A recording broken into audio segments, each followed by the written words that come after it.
Ahlan wa sahlan bikum mpenzi mtazamaji mahali popote ulipo.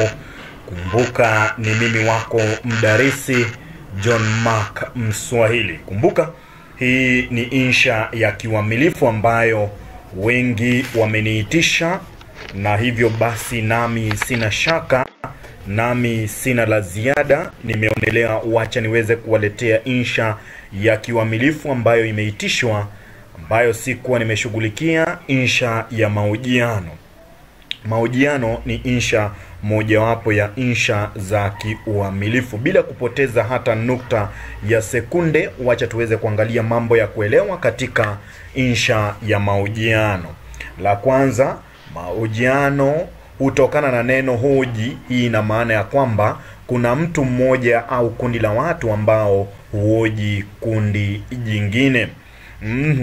Alafu unafaa kujua kuna baadhi ya sifa za mahojiano. Moja ni wanaoshiriki hawahusiani kitaaluma. Ya pili, huongozwa na mtu mmoja kwa swali na mwingine hutoa jibu.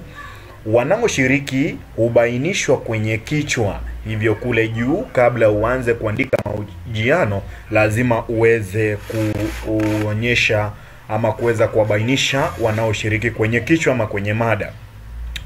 Mahojiano huwa na lengo maalum, na hivyo uwezi ukaanza mahojiano iwapo huna lengo maalum la kushughulikia kwenye mahojiano hayo. Huwa na utangulizi, mwili na hitimisho. Hivyo wakati ambapo unaanza lazima kuwe na utangulizi, na utangulizi huo unaandikwa kwenye mabano. Mwili sasa ni wakati ambapo unaanza kujenga yote yale ambayo unataka kuanza kuyashughulikia kwa kina na kwa maelezo ambayo ni kikamilifu. Na hitimisho vile vile unatuonyesha vile ambavyo mahojiano yaliweza kukamilika.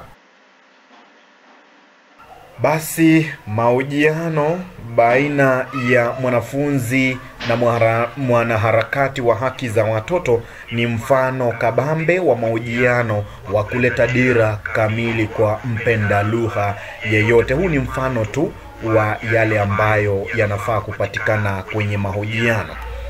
Utangulizi. Katika ofisi ya mwanaharakati wa haki za watoto, mwanafunzi aliyeandamana na mwalimu pamoja na wanafunzi kadha wana hamu ya kupata majibu kutoka kwa afisa mwenyewe. Basi mahojiano yenyewe yanaanza kwa njia ya moja kwa moja, afisa akiwakaribisha. Karibuni sana. Mmefika kwa wakati ufaao sawa na tulivyoagana. Karibuni nyote. Wote wanamshukuru afisa na wanaketi. Halima basi anaanza kwa kukohoa ili kusanifisha koo. Tuna furaha chungu furika kufika hapa ili uweze kutujuvia tunayohitaji kuyafahamu. Yote haya ni kuhusu haki za watoto. Ni tayari kuyadadavua yote ambayo mna ile hamu kuyafahamu. Kwa hivyo ni fahari yangu kuwaelezea kwa kina. Ninaomba kwanza uweze kutueleza mtoto ni nani. Huyo ni Halima, anamuuliza afisa. Kwa mujibu wa katiba ya nchi, mtoto ni yeyote ambaye hajafikisha umri wa miaka 18 na kwa hivyo hana kitambulisho. Ninaona nyinyi nyote wanafunzi mpo katika kategoria hii. Shukran. Bwana afisa, mbona watu wazima ambao wanafaa kuwatunza watoto wanyanyasa na kuwanyima haki zao? Swali hilo ni gumu na jawabu lake la gubikwa na izara. Kuna watu wazima wa karibu wanaowanyanyasa watoto kwa lengo la kuwarekebisha. Wanawaadhibu kupita kiasi. Ni jambo la aibu na kuwatua moyo sana. Je, kuna takwimu zozote zinazoonyesha ni watu gani ambao wanawanyima watoto hao haki zao? Takwimu zipo na zinasikitisha sana. Kinaya ni kwamba wanaowanyanyasa watoto ni watu wao wa karibu. Asilimia kubwa ya watu wa kike waliowahi kubakwa hivi majuzi wamefanyiwa unyama huu na watu wa ukoo wao. Mambo haya yanapofanyika, nyinyi huwezaje kuwafaa watoto hawa kuwa watu hawa ndio wanafaa kuwatetea na kuwakinga dhidi ya unyama huu?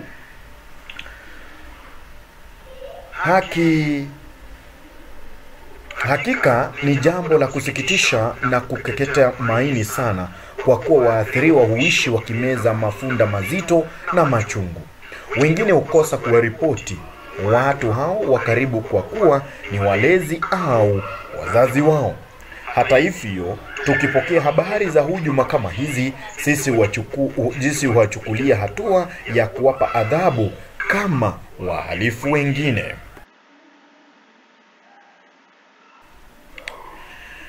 Bado wanashangaa machungu hayo.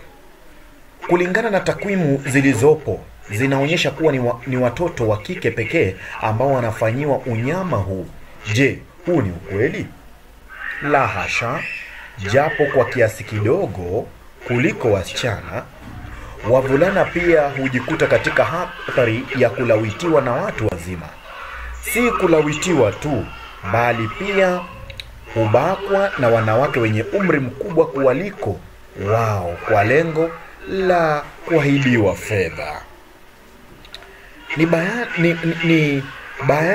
Ni mabaya gani mengine mnayokumbana nayo mnapotetea haki za watoto?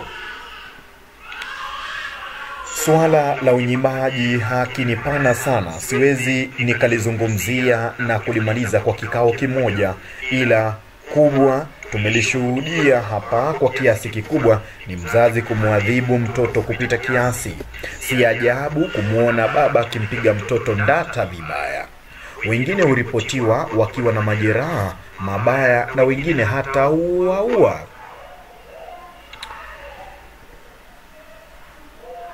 Ninyi huwachukulia hawa hatua zozote? Bila shaka, tunapothibitisha kuwa fulani amemfanyia mtoto wake unyama wowote, sisi huwaripoti kwa maafisa wa usalama na kutiwa mbaroni. Kuna wale wangali gerezani kwa sasa kwa kosa kama hilo. Wengine bado wamo vizimbani wakiendelea na kesi. Asante sana kwa arifa hizo, ingawa nyingi ni za kukeketa maini. Ninaona kuna haja ya kuja wakati mwingine ili tuzungumzie haki nyinginezo ambazo watoto hunyimwa. Ni tayari siku zote na siku yoyote mtakayo. Anampa pongezi na wanasalimiana, kisha Halima anaashiria mwalimu wake achukue usukani. Unaweza basi ukaona kwamba hayo ni mahojiano baina ya afisa na mwanafunzi ambaye alitaka kujua zaidi kuhusiana na kile ambacho kinahusiana na haki za watoto na zile haki ambazo watoto hunyimwa. Na hivyo mwanaharakati ambaye unamuona hapa ni mhusika kwa jina afisa. Unaweza kuona ameweza kudadavua yale ambayo yanawakumba watoto wakati ambapo wananyimwa haki zao.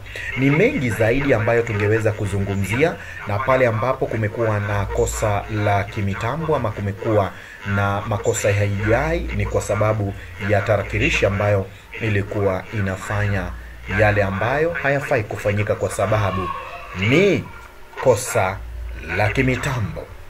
Iwapo una swali, iwapo unaona kwamba kuna sehemu fulani ambayo tunaweza kugusia iweze kukufaidi wewe kama mwanafunzi, wewe kama mdarisi, wewe kama mpenda lugha, basi ni vyema tuweze kushikana mikono, tuweze tukaungana mikono ili tuweze kusogeza na kuweza kuburura gurudumu hili la maisha na kulibiringisha, ili yote 9 la kuni ni kwamba tuweze kufanya kweli, tuweze kuongezea kuni ili kuchochea moto huu tunapoendelea kushughulikia somo hili, na ni lugha ashraf ya Kiswahili.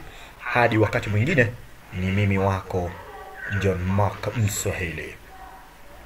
Asante.